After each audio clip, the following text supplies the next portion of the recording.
करने के लिए यहाँ इकट्ठा हुए। जुब्बा सहनी जी शहीद हुए,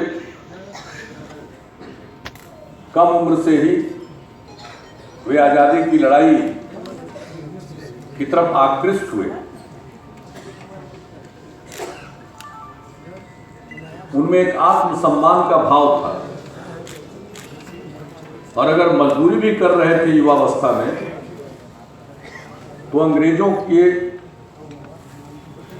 अत्याचार को वो बर्दाश्त नहीं करते थे। जब उनको एक अंग्रेज ने अपमानित किया, गाली दिया, तो उससे भी वे भिड़ गए। तो शुरू से ही उनमें ये प्रवृत्ति रही और आज़ादी की लड़ाई के अनेक कार्यक्रमों में वो भाग लेते रहे। और जब सन 42 का भारत छोड़ो आंदोलन चल रहा था उस समय तो उनकी भूमिका अविस्मरणीय है। सबको मालूम है कि मीनापुर थाना जो मुजफ्फरपुर जिले में है उसके वो निवासी थे और वहां मीनापुर थाना के दरोगा वालर नाम के दरोगा। तो जब सन 42 के आंदोलन में बहुत लोग इकट्ठा होकर थाना के सामने प्रदर्शन कर रहे थे तो जो थानेदार वालर था उसने एक आदमी पर गोली चला दी और उसकी मृत्यु हो गई। और उसके बाद जुब्बा सहनी जी ने जो किया सबको मालूम। वो जो इकट्ठा जमात थी उन सब लोगों ने मिलकर के थाने को घेरा और उसमें जितना फर्नीचर था सबको इकट्ठा करके आग लगाया और उस दरोगा के हथियार को इन लोगों ने उससे छीन भी लिया और इसके बाद उसको बांध करके उस आग में उसको हवाले कर दिया।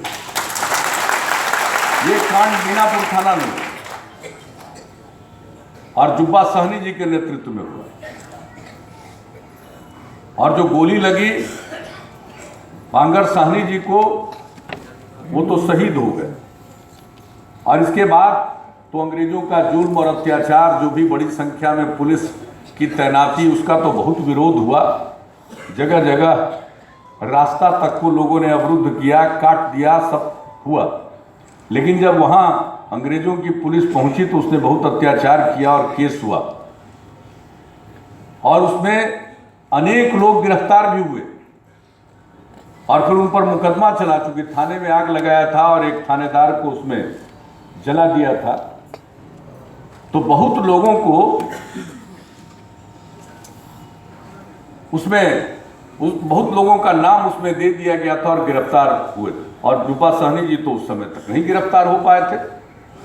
लेकिन जुब्बा सहनी जी के मन में ये बात आई कि वह उस कार्यक्रम का नेतृत्व तो हमने किया और बाकी लोग पकड़े गए हैं और सबको सजा होगी और मेरे नेतृत्व में हुआ। तो उन्होंने बिल्कुल हाजिरी दी कोर्ट में और कहा, साहब, सब पूरे तौर पर स्वीकार किया और कहा कि मैंने ये दरोगा जो था, दरोगा वालर को हमने जलाया, आग हमने लगाई है और उसमें हमने उसको डाल दिया।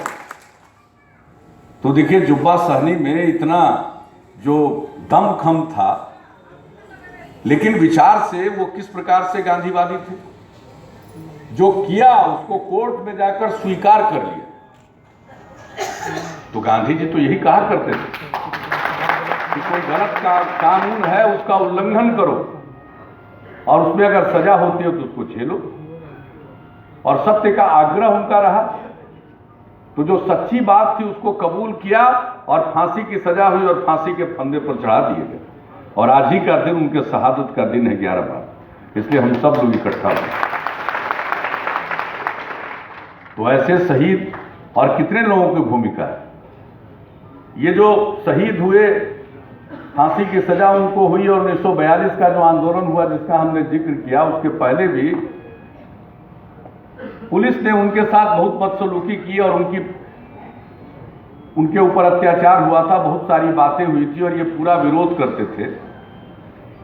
तो नेहरू जी गए हुए थे मुजफ्फरपुर, और उनको ये बात की जानकारी मिली, तो उनकी जिज्ञासा थी कि भाई कहाँ है जुब्बा सहनी, उससे हम मिले, और उनसे वो मिले, सामने लाए और कहा कि भाई जुब्बा भाई आपके साथ पूरा देश है, पूरा भारत है। तो नेहरू जी ने भी उनको, उनके काम को, उस समय आज़ादी की लड़ाई के दौरान उसको प्रतिष्ठा दी, उसको स्वीकार किया। और उसके बाद तो 42 का जो आंदोलन हुआ, भारत छोड़ो आंदोलन, और उस दौरान तो जो कुछ भी हुआ मीनापुर थाने में, और उनको इसके लिए फांसी की सजा हुई, शहीद हुए। तो अब तो ऐसे लोगों से सीखना चाहिए। और ये जो आज़ादी मिली है, ये मामूली ढंग से नहीं मिली। इस तरह से अनेकों लोग अपने देश में शहीद हुए, कितने लोगों ने जेल की यातना झेली, कितने लोगों ने त्याग किया, कुर्बानी दी, बलिदान हुए, कितनी यातनाएं लोगों ने सही, और उसके बाद ये आज़ादी मिली। तो अपने देश की जो आज़ादी मिली और अपने